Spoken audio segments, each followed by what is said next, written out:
Bueno, continuando con nuestro libro de Voltaire, estamos con los cuentos y estamos viendo ahorita el cuento de Cándido el Optimista. Y vamos a iniciar el capítulo 7, de cómo una vieja cuidó de Cándido y de cómo éste encontró lo que amaba. Cándido no se animó, pero siguió a la vieja hasta una casucha. Ella le ofreció un tarro de pomada para que se diese friegas. Le dejó de comer y de beber. Le indicó una pequeña cama bastante limpia. Junto a la cama había un traje completo. Comed, bebed, dormid, le dijo, y que Nuestra Señora de Atocha, mi señor San Antonio de Pasdua y mi señor Santiago de Compostela os proteja. Mañana volveré. Bueno, aquí hay una observación de Voltaire sobre esta Virgen de Madrid. Esta Nuestra Señora es de madera.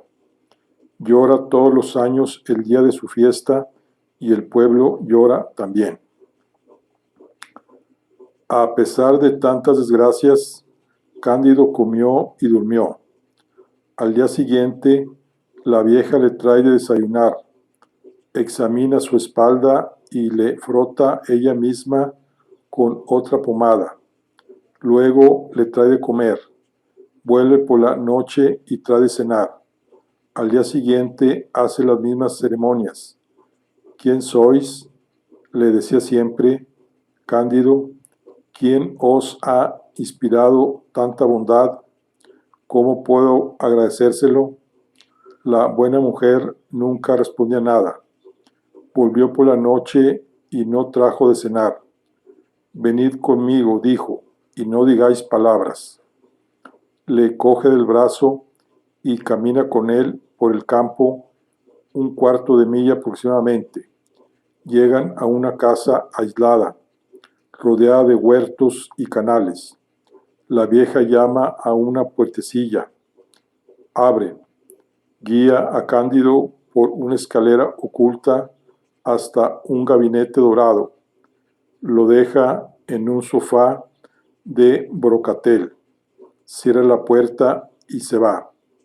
Cándido creía estar soñando y miraba toda su vida como un sueño funesto y el momento presente como un sueño agradable. No tardó en reaparecer la vieja. Sostenía con esfuerzo a una mujer temblorosa, de majestuosa estatura, brillante de pedrerías y cubierta con un velo. Apartad ese velo, dijo la vieja Cándido. El joven se acerca. Alzó el velo con mano tímida. ¡Qué momento! ¡Qué sorpresa! Cree ver a la señorita Cunegunda. La veía en efecto, era ella. Le fallan las fuerzas. No puede articular palabra. Cae a sus pies. Cunegunda cae sobre el sofá. La vieja lo rocía con aguas espirituosas. Recobran el sentido. Se hablan. Son, al principio, palabras entrecortadas, preguntas y respuestas que se cruzan, suspiros, lágrimas, gritos. La vieja los recomienda hacer menos ruido y los deja solos. ¿Cómo? ¿Soy vos?, le dice Cándido, y estáis viva, y os encuentro en Portugal. ¿No os violaron entonces? ¿No os destriparon como el filósofo Pangloss me había asegurado? Sí, dice la hermosa Cunegunda, pero no siempre se muere de esos dos accidentes. Pero a vuestro padre y a vuestra madre no los mataron. Demasiado cierto eso, dijo Cunegunda, llorando. Y vuestro hermano, también a mi hermano lo mataron. ¿Y por qué estáis en Portugal? ¿Y cómo habéis sabido que yo estaba aquí? ¿Y por qué extraña aventura me habéis hecho traer a esta casa? Os diré todo eso, replicó la dama, pero antes tenéis que contarme todo lo que os ha pasado desde el inocente beso que me disteis y los puntapiés que recibisteis. Cándido la obedece con profundo respeto, y aunque estuviera desconcertado, aunque su voz fuera débil y temblorosa, aunque el espinazo todavía le doliera algo, le contó de la manera más ingenua todo lo que había sufrido desde el momento de la separación. Cunegunda alzaba los ojos al cielo, derramó lágrimas por la muerte del buen Anabaptista y de Pangloss, tras lo cual habló a Cándido, que no perdía palabra y que la devoraba con los ojos en estos términos. Capítulo 8. Historia de Cunegunda. Estaba yo en mi cama y dormía profundamente cuando plugo al cielo enviar a los búlgaros a nuestro hermoso castillo de Thundersten Troch. Degollaron a mi padre y a mi hermano y cortaron a mi madre en pedazos. Un búlgaro muy grande, de 6 pies de alto, al ver que ante aquel espectáculo yo había perdido el conocimiento, se puso a violarme. Eso me hizo volver en mí. Recobré el sentido, grité, me debatí, mordí, arañé. Quería arrancar los ojos a aquel gran búlgaro sin saber que cuando ocurría en el castillo de mi padre era algo usual. El muy bruto me dio unas puñaladas en el costado izquierdo, cuya cicatriz todavía llevo. ¡Ay! Espero verla, dijo el ingenuo Cándido.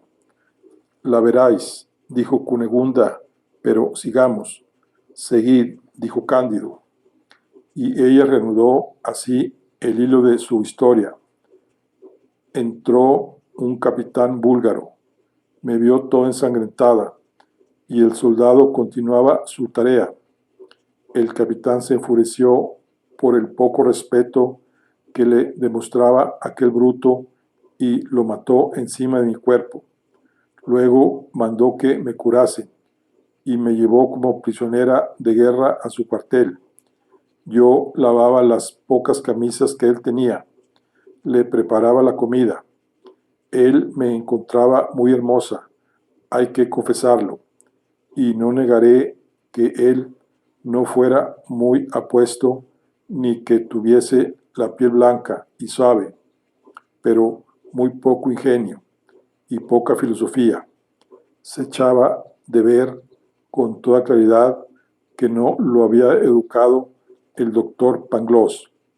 Al cabo de 3 meses, después de perder todo su dinero y harto de mí, me vendió a un judío llamado Don Issacar, que traficaba en Holanda y Portugal, y al que le gustaban apasionadamente las mujeres. Este judío se prendó locamente de mi persona, pero no podía triunfar. Le resistí mejor que al soldado búlgaro. Una persona honorable puede ser violada una vez, pero su virtud se afirma con ello. Para domillarme, el judío me trajo a esta casa de campo que veis.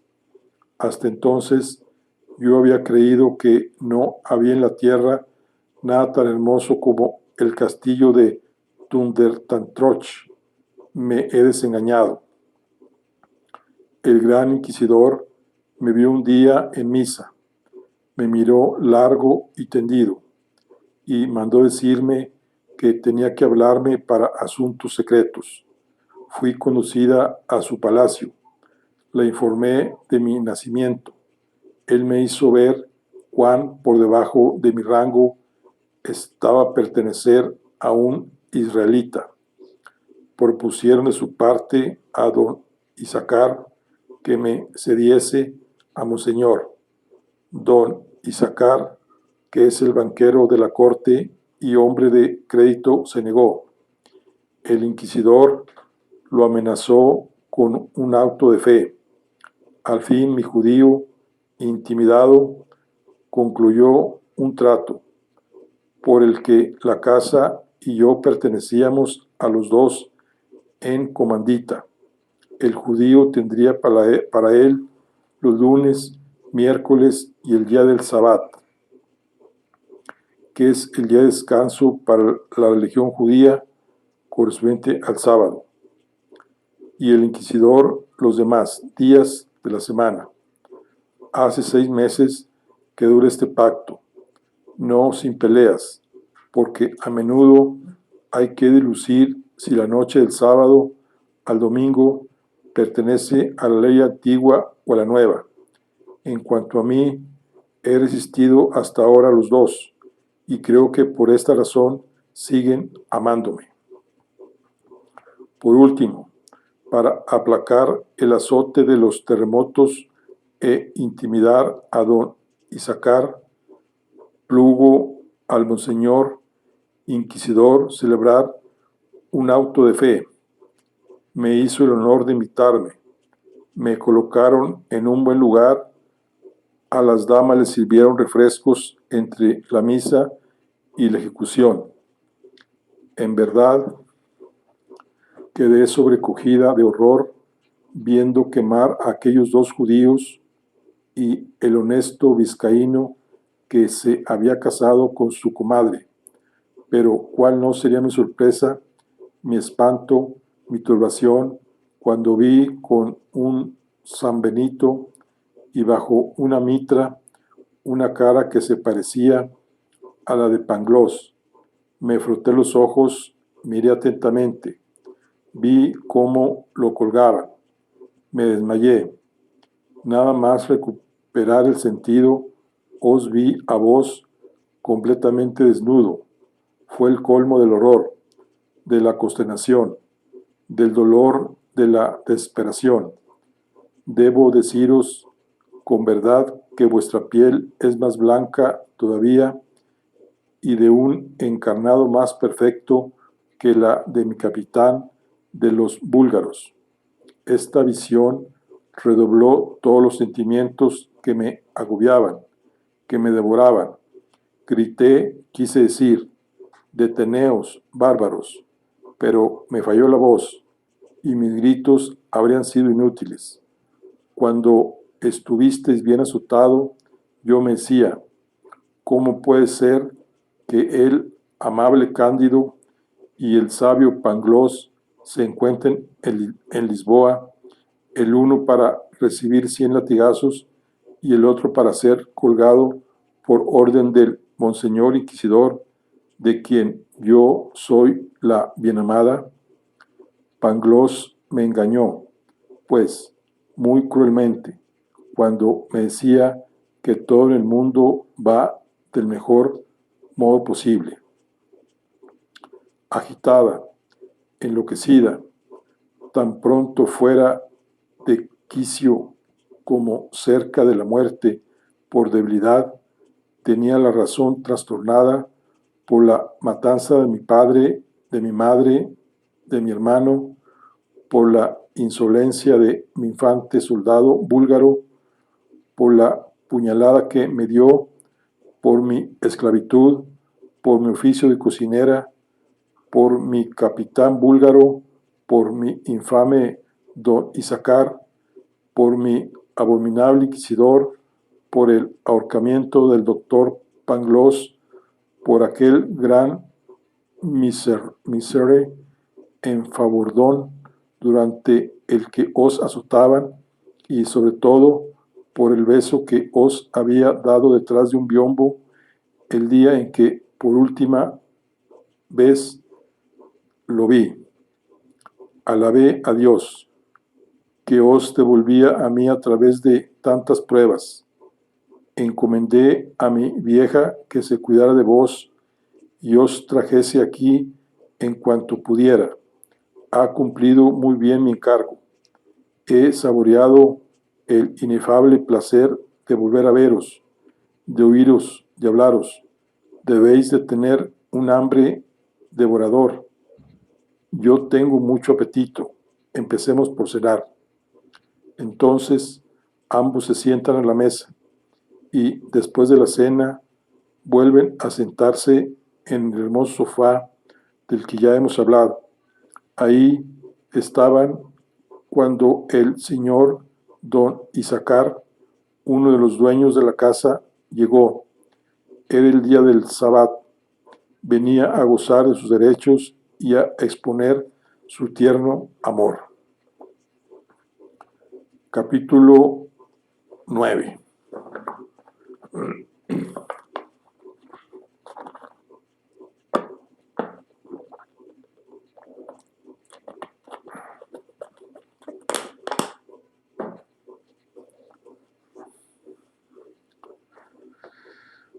De lo que fue de Cunegunda, de Cándido, del gran inquisidor y de un judío. El tal Isaacar, era el hebreo más colérico que se hubiera visto en Israel desde el cautiverio de Babilonia. ¿Cómo? Dijo, perra Galilea, no te basta con el señor inquisidor, también tiene que compartirte conmigo ese granuja. Y diciendo esto, saca un largo puñal que siempre llevaba consigo, y no creyendo que su adversario fuera armado, se lanza sobre Cándido. Pero nuestro buen Westfaliano había recibido de la vieja el traje completo, junto con una bonita espada. Saca su espada, aunque era de costumbres muy suaves, y donde el israelita, tieso y muerto en el suelo, a los pies de la hermosa Cunegunda. Y tiende al israelita, tieso y muerto, en el suelo a los pies de la hermosa Cunegunda. Virgen Santa, exclama ésta, ¿qué será de nosotros? Un hombre ha muerto en mi casa. Si viene la justicia, estamos perdidos. Si Pangloss no hubiera sido colgado, dijo Cándido, nos daría un buen consejo en este aprieto, porque era un gran filósofo. Ya que no está, consultemos a la vieja. Esta era muy prudente y empezaba a emitir su opinión cuando se abrió otra puertecita. Era la 1 de la noche, comienzo del domingo. Este día pertenecía al momento al monseñor inquisidor. Entra y ve a la azotea, Cándido, espada en mano, a un muerto tendido en el suelo, a Cunegunda asustada y a la vieja dando consejos. Esto fue lo que pasó por el alma de Cándido en ese momento y cómo razonó. Si este santo varón pide auxilio, me manda a la hoguera sin remisión, otro tanto podrá hacer con Cunegunda, me ha hecho azotar despiadadamente, es mi rival, ya que estoy matando fuera vacilaciones. Este razonamiento fue claro y rápido, y sin dar tiempo al inquisidor a recuperarse de su sorpresa, lo atraviesa de parte a parte y lo arroja al lado del judío. Ya son dos, dice Cunegundo. No hay remisión. Estamos excomulgados. Nuestra última hora ha llegado. ¿Cómo vos, que nacisteis tan dulce, habéis podido matar en 2 minutos a un judío y a un prelado? Mi bella señorita, respondió Cándido, cuando uno está enamorado, es celoso y le ha azotado la Inquisición, pierde la cabeza. Tomó entonces la vieja la palabra y dijo: en la cuadra hay 3 caballos andaluces, con sus sillas y sus bridas, que el valiente Cándido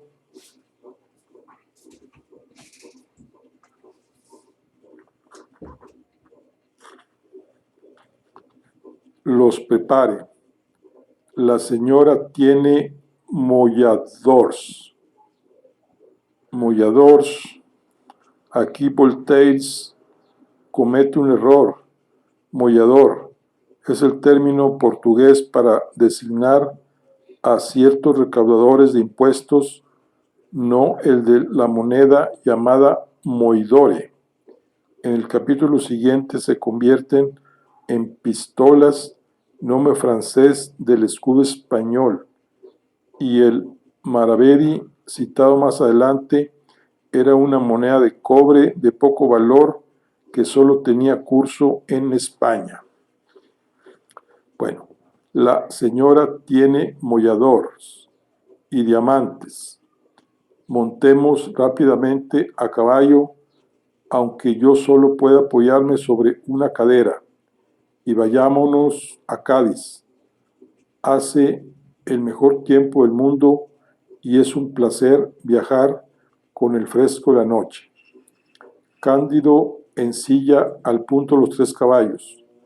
Cunegunda, la vieja y él hacen 30 millas de un tirón.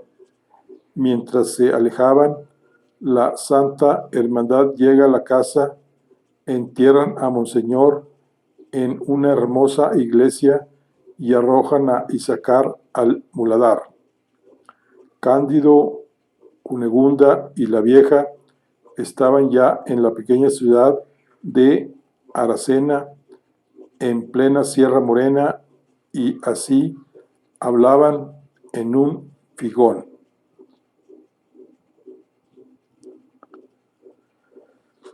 Capítulo 10.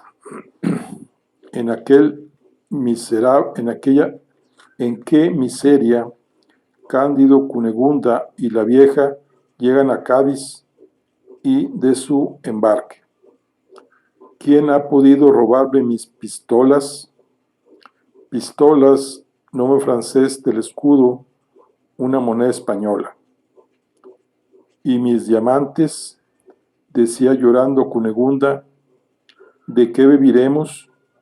¿Cómo nos las arreglaremos? ¿Dónde encontrar inquisidores y judíos que me den otros? Ay, dijo la vieja, mucho sospecho de un reverendo padre franciscano que ayer pasó la noche en la misma venta que nosotros en Badajoz. Dios me guarde de hacer un juicio temerario, pero entró 2 veces en nuestro cuarto y se marchó mucho antes que nosotros. Ay, dijo Cándido, el buen Pangloss me demostró a menudo que los bienes de la tierra son comunes a todos los hombres, que todos tienen el mismo derecho a ellos. Ese franciscano, según tales principios, debía habernos dejado lo suficiente para acabar nuestro viaje. Entonces, ¿no os queda nada de nada, mi hermosa Cunegunda? Ni un maravedi, dijo ella. ¿Qué decisión tomar? Dijo Cándido. Vendamos uno de los caballos, dijo la vieja. Yo montaré a la grupa detrás de la señorita, aunque solo puedo apoyarme con una cadera, y llegaremos a Cádiz. Había en la misma hostería un priori de benedictinos, compró el caballo a bajo precio. Cándido, Cunegunda y la vieja pasaron por Lucena, por Chillas, por Lebrija y llegaron finalmente a Cádiz. Aquí Voltaire traza un itinerario fantástico. Aunque las localidades citadas existen realmente, Chillas o Cheyas está junto a Lisboa, Lebrija está cerca de Cádiz y Lucena se halla muy al oeste del camino entre Lisboa y Cádiz. Aquí estaban equipados una flota y reunía tropas para hacer entrar en razón a los reverendos padres jesuitas de Paraguay. En el período 1604 y 1607, los jesuitas aislaron de los españoles esclavistas a los indios, fundando una república agrícola, artesanal y comunitaria que pervivió hasta 1768. Se conocieron como reducciones porque se pretendía reconducirlos, llevarlos a la fe cristiana y a la vida civilizada. El espacio geográfico que los jesuitas denominaban provincia del Paraguay o Paracuira no coincidía con el actual estado de Paraguay. La provincia se fundó en 1604, escindiéndose de la de Perú, y ocupaba aproximadamente los actuales territorios de Argentina, Uruguay, Paraguay, Río Grande del Sol, que era Brasil, Bolivia Oriental y al principio Chile. El asunto de estas misiones jesuitas afectaba a Voltaire personalmente. En 1756 había invertido capitales en la preparación de un viaje de tropas españolas para reprimir la sublevación de indios guaraníes en la frontera entre el Paraguay y el Uruguay. Bueno, dice, los reverendos padres jesuitas del Paraguay, a los que se acusaban de haber sublevado una de sus cuadrillas contra los reyes de España y Portugal en las inmediaciones de la ciudad del Santo Sacramento.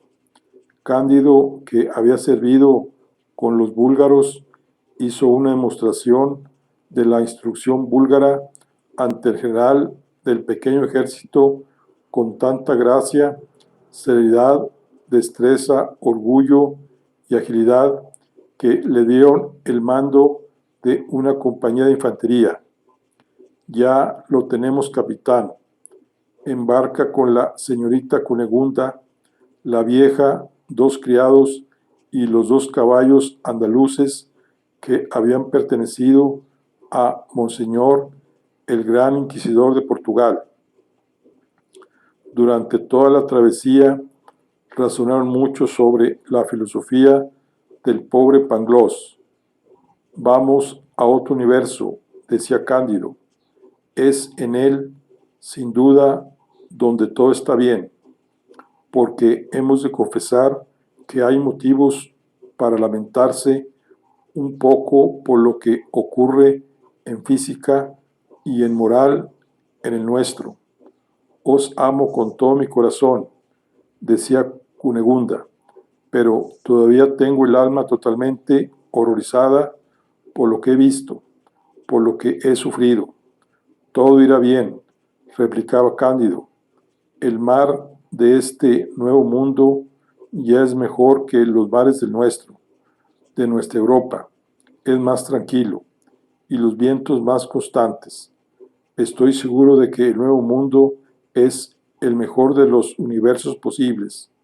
Dios lo quiera, decía Cunegunda, pero he sido tan horriblemente desgraciada en el mío que tengo el corazón casi cerrado a la esperanza. Y os quejáis, le dijo la vieja. Ay, vos no habéis sufrido infortunio como los míos. Cunegunda casi se echó a reír, y aquella buena mujer le pareció muy bromista por pretender que había sido más desgraciada que ella. Ay, querida, le dijo, a menos que haya sido violada por 2 búlgaros, que haya recibido 2 puñaladas en el vientre, que hayas derruido 2 de vuestros castillos, que hayan degollado ante vuestros ojos a 2 padres y a 2 madres, y que hayas visto a 2 de vuestros amantes azotados en un auto de fe, no veo cómo podrías aventajarme en desdichas. Añadir que nací baronesa con 72 cuarteles y que he sido cocinera. Señorita, respondió la vieja, vos no sabéis cuál es mi cuna, y si os enseñase mi trasero, no hablaréis como hacéis y suspenderíais vuestro juicio. De esas palabras nació una extrema curiosidad en el ánimo de Cunegunda y de Cándido. La vieja les habló en estos términos.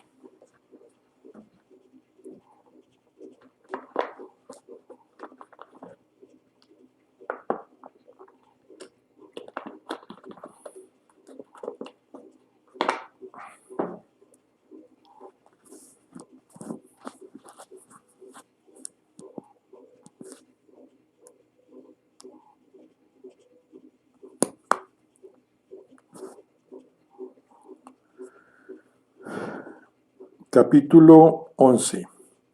Historia de la vieja. No siempre he tenido los ojos enrojecidos y bordeados de escarlata. No siempre mi nariz me ha llegado hasta el mentón y no siempre he sido sirvienta.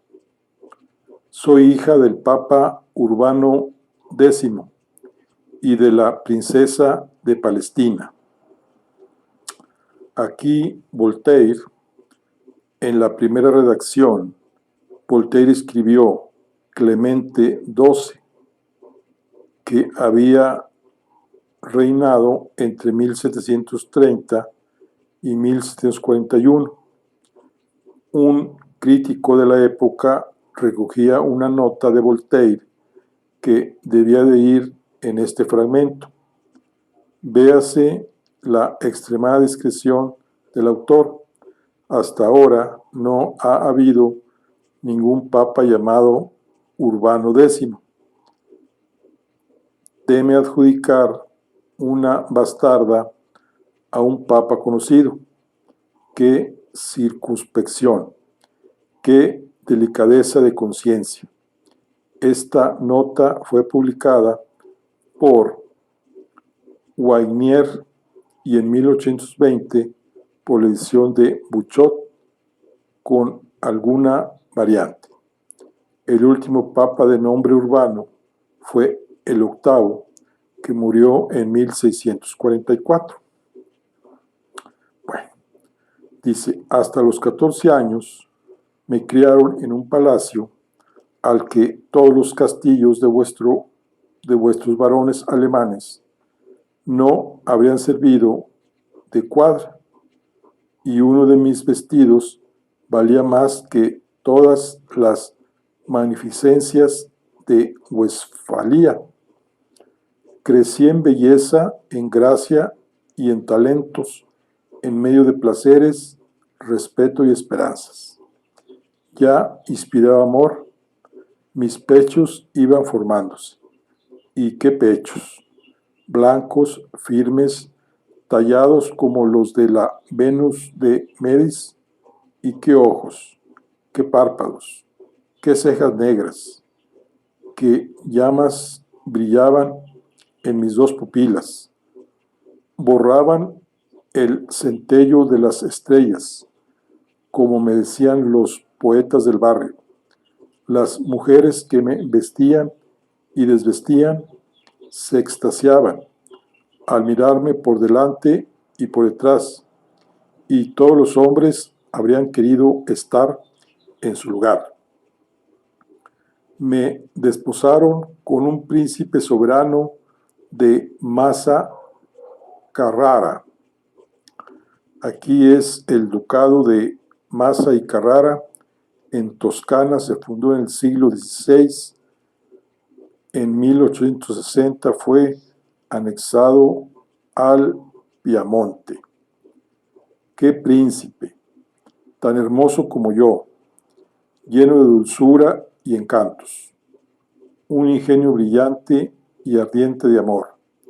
Yo lo amaba como se ama la primera vez, con idolatría, con frenesí. Se prepararon las bodas. Eran una pompa y una magnificencia inaudita. Fiestas, carruseles, óperas, bufas continuamente. Y toda Italia hizo para mí sonetos, pero ni uno solo pasable. Estaba a punto de alcanzar la felicidad cuando una vieja marquesa, que había sido amante de mi príncipe, lo invitó a tomar chocolate en su casa. Murió en menos de 2 horas, entre convulsiones espantosas. Pero esto solo es una bagatela. Mi madre, desesperada y mucho menos afligida que yo, decidió ausentarse durante algún tiempo de una morada tan funesta. Tenía una hermosísima finca cerca de Gacta. Embarcamos en una galera del país, dorada como el altar de San Pedro de Roma. Y aquí que un corsario de Salé, aquí Gaeta es una ciudad italiana situada en el Lacio del sur de Roma, a orillas del mar. Salé, importante ciudad marroquí, frente a Rabat, se halla a orillas del Atlántico. Fue refugio de los piratas. Bueno, y he aquí que un corsario de Salé cae sobre nosotros y nos aborda. Nuestros soldados se defendieron como soldados del Papa. Todos se pusieron de rodillas, tirando sus armas y pidiendo al corsario una absolución en artículo mortis. Inmediatamente los despojaron de todo, dejándolos desnudos como monos, y también a mi madre, a nuestras damas de honor y a mí también. Es cosa admirable la diligencia con que esos señores desnudan a la gente, pero lo que más me sorprendió fue que nos metieron a todos el dedo en un lugar en el que las mujeres no nos dejamos meter de ordinario más que cánulas. Aquella ceremonia me parecía muy extraña. Así es como se juzga de todo cuanto no se ha salido nunca de su tierra. Pronto supe que para ver si no habíamos escondido ahí algún diamante es una costumbre establecida desde tiempos inmemoriales entre las naciones civilizadas que hacen correrías marítimas. He sabido que los señores religiosos, caballeros de Malta, nunca dejan de hacerlo cuando cogen turcos y turcas. Es una ley del derecho de gentes que jamás se ha derogado. No os diré cuán duro resulta para una joven princesa ser llevada como esclava a Marruecos con su madre. No os costará mucho imaginar todo lo que hubimos de sufrir en el bajel corsario. Mi madre todavía era muy bella. Nuestras damas de honor, nuestras simples doncellas, tenían más encantos de los que pueden encontrarse en toda África. En cuanto a mí, era arrebatadora, era la belleza, la gracia misma, y era virgen. No lo fui mucho tiempo. Esa flor que yo había reservado para el bello príncipe de Massa Carrara me fue arrebatada por el capitán corsario. Era un negro abominable, que encima creía hacerme un gran honor. Desde luego teníamos que ser la señora princesa de Palestina y no muy fuertes para resistir todo lo que sufrimos hasta nuestra llegada a Marruecos. Pero dejémoslo, son cosas tan comunes que no merece la pena hablar de ellas. Marruecos nadaba en sangre.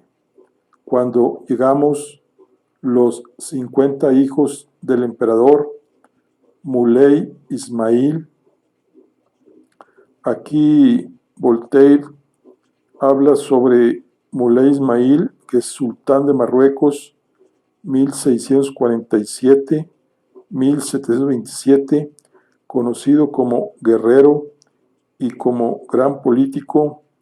Habla también Voltaire en su ensayo sobre las costumbres, calificándolo de usurpador. Más abajo vuelve a aludir a él. Durante la Guerra de Sucesión Española, en 1701-1713, Portugal recurrió a una alianza con Muley Ismail para enfrentarse a Francia, y lo cita asimismo en los viajes de Escarmentado y en el Ingenuo, comparándolo con otro usurpador, Aurangzeb. Bueno.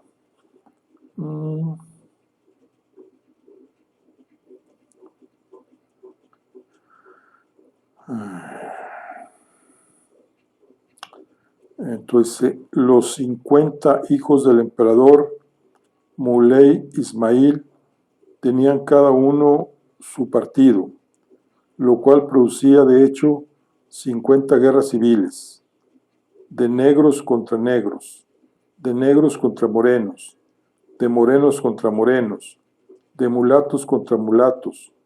Era una carnicería continua en toda la extensión del imperio. Nada más desembarcadas, se presentaron unos negros de una facción enemiga de la de mi corsario para arrebatarle su botín. Después de los diamantes y del oro, nosotros éramos lo más precioso que tenía. Fui testigo de un combate tal como nunca lo veis en vuestros climas de Europa. Los pueblos septentrionales no tienen la sangre bastante ardiente, no tienen ese hambre de mujeres que es lo común en África. Parece que vuestros europeos tengan leche en las venas. Es vitriolo, es fuego lo que corre por las de los habitantes del monte Atelas y las regiones vecinas. Combatían con la furia de los leones, de los tigres y de las serpientes, de la comarca para saber quién nos tendría. Un moro cogió a mi madre por el brazo derecho. El teniente de mi capitán la agarró por el izquierdo. Un soldado moro la agarró por una pierna. Uno de nuestros piratas la tenía por la otra. En un santiamén, casi todas nuestras doncellas se vieron tironeadas así por 4 soldados. Mi capitán me mantenía oculta detrás de él. Tenía la cimitarra en el puño y mataba a cuantos se oponían a su furia. Finalmente vi a todas nuestras italianas y a mi madre descuartizadas, despedazadas, matadas por los monstruos que se las disputaban. Los cautivos, compañeras mías, los que las habían prendido, soldados, marineros, negros, morenos, blancos, mulatos, y por último mi capitán, todos fueron muertos, y yo quedé moribunda sobre un montón de cadáveres. Escenas semejantes pasaban, como se sabe, en una extensión de más de 300 leguas, sin que nadie dejase de cumplir con las 5 oraciones diarias prescritas por Mahoma. Con gran esfuerzo me desembaracé de la multitud de tantos cadáveres ensangrentados, amontonados, y me arrastré hasta un gran naranjo que había a orillas de un riachuelo vecino. Ahí caí de espanto, de fatiga, de horror, de desesperación y de hambre. Inmediatamente después, mis sentidos agobiados se entregaron a un sueño que tenía más de desvanecimiento que de reposo. Me hallaba en ese estado de debilidad y de insensibilidad entre la muerte y la vida, cuando me sentí oprimida por algo que se agitaba sobre mi cuerpo. Abrí los ojos, vi a un hombre blanco y de buen aspecto que suspiraba y que decía entre dientes: «Oh, Che, Segura, Che, Tense».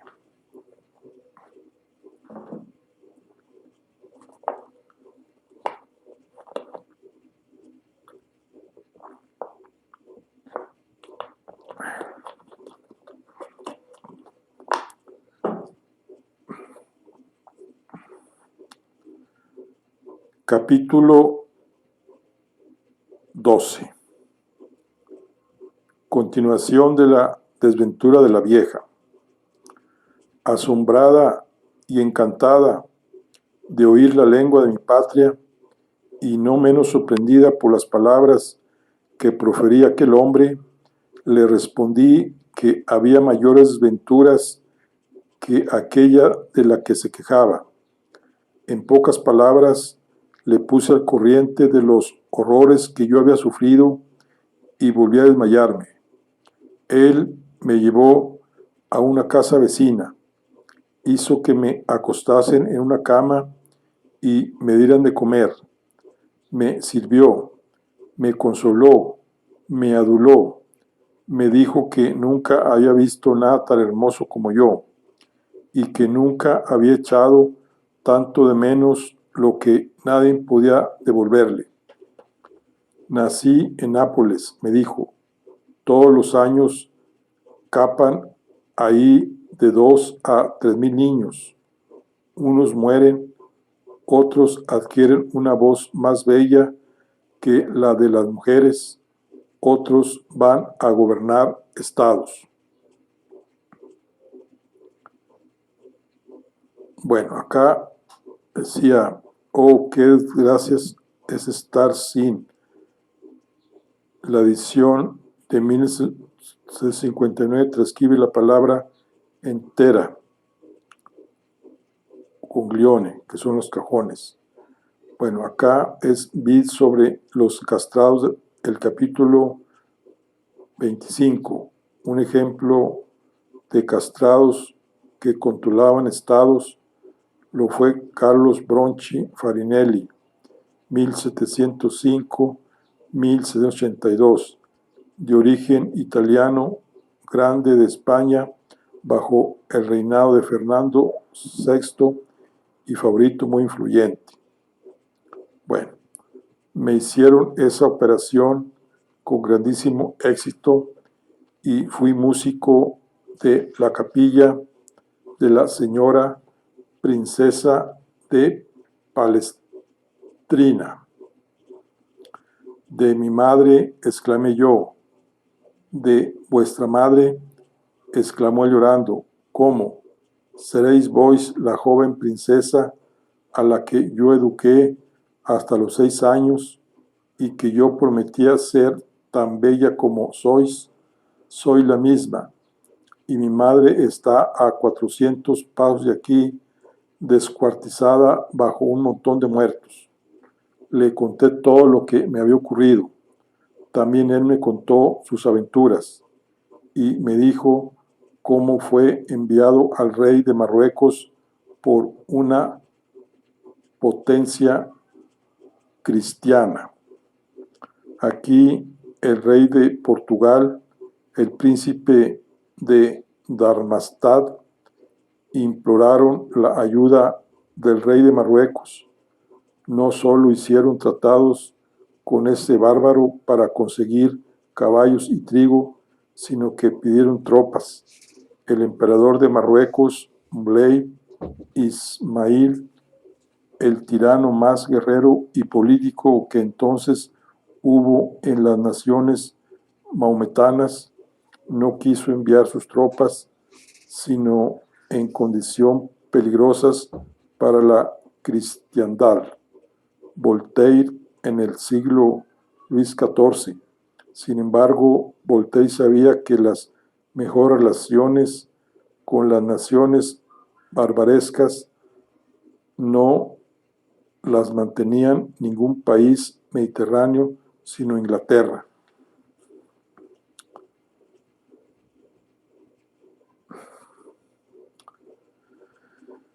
Dice, fui enviado al rey de Marruecos por una potencia cristiana para concluir con ese monarca un tratado por el que se le proporcionaría pólvora, cañones y navíos para ayudarle a exterminar el comercio de los demás cristianos. Mi misión está cumplida, me dijo aquel honesto eunuco. Voy a embarcar en Ceuta y puedo devolveros a Italia. Más segura no puede estar. Le di las gracias con lágrimas de enternecimiento y en lugar de llevarme a Italia, me condujo a Argel y me vendió al rey de esa provincia. Nada más venderme, se declaró en Argel con violencia esa peste que ha dado la vuelta al África, al Asia y Europa. Aquí en las zonas hubo una epidemia de peste muy violenta en 1720-1721. Vos ya habéis visto terremotos, pero señorita, ¿habéis tenido alguna vez la peste? Nunca, respondió la baronesa. Si la hubierais tenido, continuó la vieja, confesarías que es mucho peor que un terremoto. Es muy común en África. A mí me atacó. Figuraos qué situación para la hija de un papa de 15 años de edad, que en un plazo de 3 meses había sufrido la pobreza, la esclavitud, había sido violada casi todos los días, había visto descuartizar a su madre, había sufrido el hambre y la guerra y moría apestada en Argel. Sin embargo, no morí, pero mi eunuco y el rey y casi todo el serrallo de Argel perecieron. Cuando los primeros estragos de aquella espantosa peste hubieron pasado, vendieron los esclavos del rey. Un mercader me compró y me llevó a Túnez. Me vendió a otro mercader que me revendió en Trípoli. De Trípoli fue revendida en Alejandría, de Alejandría revendida en Esmirna, de Esmirna en Constantinopla. Pertenecí a la postre de un agá, que es un oficial de la corte del sultán. Los jenízaros fueron una temible infantería regular turca creada en el siglo XIV que pervivió hasta 1826. De los jenízaros, al que pronto enviaron a defender a Azov de los rusos que la sitiaban. El agá, que era un hombre muy lujurioso, llevó consigo todo su serrallo y nos alojó en una pequeña fortaleza en los Palaus Metodie. Este es un antiguo nombre del mar de Azov. Voltaire había trabajado sobre el momento histórico del asedio y conquista de Azov por Pedro el Grande, 1695-1697, para cumplir un encargo de Catalina de Rusia, del que saldría su historia del Imperio Ruso bajo Pedro el Grande. Bueno, de la pequeña fortaleza de los Palus Metodis, guardada por 2 eunucos negros y 20 soldados. Ellos mataron rusos de forma prodigiosa, y estos se desquitaron a gusto. Azov fue saqueado a sangre y fuego, y no se perdonó ni el sexo ni la edad. Solo quedó nuestra pequeña fortaleza. Los enemigos quisieron rendirnos por hambre. Los 20 genizaron habían jurado no entregarse nunca. Los extremos de hambre a que fueron reducidos les obligaron a comerse a nuestros 2 eunucos por miedo a violar su juramento. Al cabo de unos días decidieron comerse a las mujeres. Teníamos un imán muy piadoso y muy compasivo, que les echó un bello sermón con el que los convenció de no matarnos del todo. No cortéis más que una nalga a cada una de las damas, les dijo, y tendréis una buena comida. Aquí, en el diccionario filosófico, Voltaire traduce del latín un texto de San Jerónimo. He visto escoceses que preferían cortar las nalgas de los muchachos y las tetas de las chicas. Para ellos eran los platos más sabrosos. El dato lo había encontrado en San Jerónimo, citado por S. Pelloutier en la historia de Celtes 1741. Si hay que repetirlo, haréis otro tanto dentro de unos días. El cielo sabrá recompensaros por una acción tan caritativa y seréis socorridos. Era muy elocuente. Los convenció. Nos hicieron aquella horrible operación. El imán nos aplicó el mismo bálsamo que se pone a los niños cuando los circuncidan. Estuvimos todas a punto de muerte. Apenas habían terminado los jenízaros la comida que nosotras les habíamos proporcionado cuando llegaron los rusos en balsas. No escapó ni un jenízaro. Los rusos no hicieron caso alguno del estado en que estábamos. En todas partes hay cirujanos franceses. Uno de ellos, muy hábil, se cuidó de nosotras. Nos curó y me acordaré toda mi vida de que cuando mis llagas estuvieron bien cerradas, me hizo proposiciones.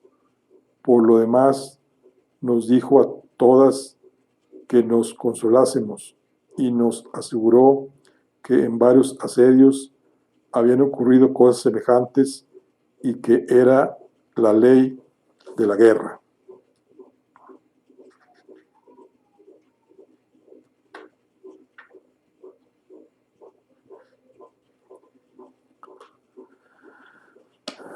Cuando mis compañeras pudieron andar, les hicieron ir a Moscú. En el reparto fui a parar a un bayardo que me convirtió en su jardinera y que me daba 20 latigazos diarios. pero a los 2 años, después de haber sido pasado por la rueda, aquel señor con una treintena de boyardos, por cierta intriga de corte, aproveché la ocasión, me escapé, atravesé toda Rusia. Durante mucho tiempo fui criada de figón en Riga, luego en Rostock, en Wismar, en Leipzig, en Kassel, en Utrecht, en Leiden, en La Haya, en Rotterdam. Envejecí en la miseria y el aprobio sin tener otra cosa que la mitad de un trasero, y recordando siempre que era hija de un papa. 100 veces quise matarme, pero seguí amando la vida. Tal vez esta debilidad ridícula sea una de nuestras inclinaciones más funestas, porque hay algo más necio que querer llevar continuamente un fardo que siempre se quiere tirar a tierra. Sentí horror de su ser y aferrarse a su ser, acariciar, en fin, la serpiente que nos devora hasta que nos ha comido el corazón. En los países que el destino me ha hecho recorrer y en los figones en que he servido, he visto un número de prodigiosos de personas que execraban su existencia, pero solo a 12 vi poner voluntariamente fin a sus miserias. 3 negros, 4 ingleses, 4 genoveses y un profesor alemán llamado Robeck. Este Robeck es un personaje histórico nacido en Colmar en 1672. Robeck sostuvo en Suecia unas tesis sobre lo ridículo que era amar la vida. Terminó ahogándose por voluntad propia en 1739. Terminé siendo criada en casa del judío don Isaacar. Él me puso a vuestro lado, mi bella señorita, unida a vuestro destino. Me he preocupado más por vuestras aventuras que por las mías. Ni siquiera os habría hablado de mis desgracias si no me hubieras picado un poco y si no fuera costumbre en un barco contar historias para matar el aburrimiento. En resumen, señorita, tengo experiencia, conozco el mundo, daos un placer, animad a cada pasajero a contaros su historia, y si hay uno solo que no haya maldecido a menudo su vida, que no se haya dicho con frecuencia a sí mismo que era el más desventurado de los hombres, arrojadme la primera de cabeza al mar.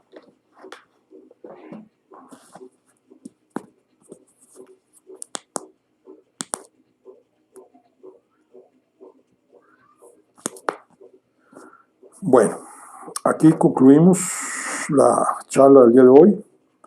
Estamos en el cuento Cándido o el optimista. Nos vemos en la siguiente. Hasta luego.